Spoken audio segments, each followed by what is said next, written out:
ایک وزیر کے دل میں ذوق الہی پیدا ہوا۔ اس نے بادشاہ کی خدمت وزارت چھوڑ کر اللہ کی راہ اختیار کر لی۔ ایک مدت کے بعد بادشاہ کی اس سے ملاقات ہوئی تو اس نے پوچھا، تم نے میری ملازمت کیوں چھوڑی؟ وزیر جو اب تک درویش بن چکا تھا کہا، اے بادشاہ، تجھ میں 5 باتیں تھیں۔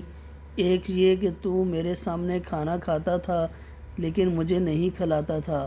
اب میں اس خدائے پاک کی خدمت میں ہوں جو خود نہیں کھاتا مگر مجھے کھلاتا ہے۔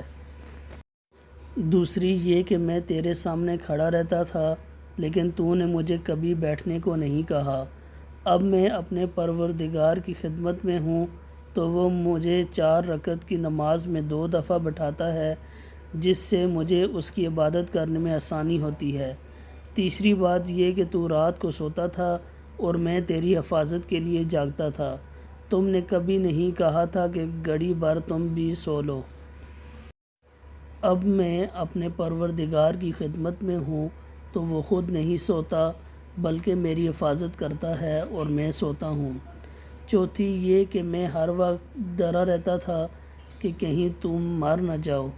اب میں اپنے پروردگار کی خدمت میں ہوں جسے خود مرنا نہیں اور مجھے اس نے اپنے ذکر سے حیات جاوداں بخش دی ہے۔ پانچویں بات یہ کہ میں ہر وقت ڈرا رہتا تھا کہ اگر مجھ سے کوئی غلطی ہو گئی تو مجھے سزا دے گا۔ میں اب اپنے پروردگار کی خدمت میں ہوں تو مجھے ایسا کوئی خطرہ نہیں کہ اگر مجھ سے کوئی خطا ہو بھی جاتی ہے تو میں توبہ استغفار کر لیتا ہوں اور وہ مجھے بخش دیتا ہے۔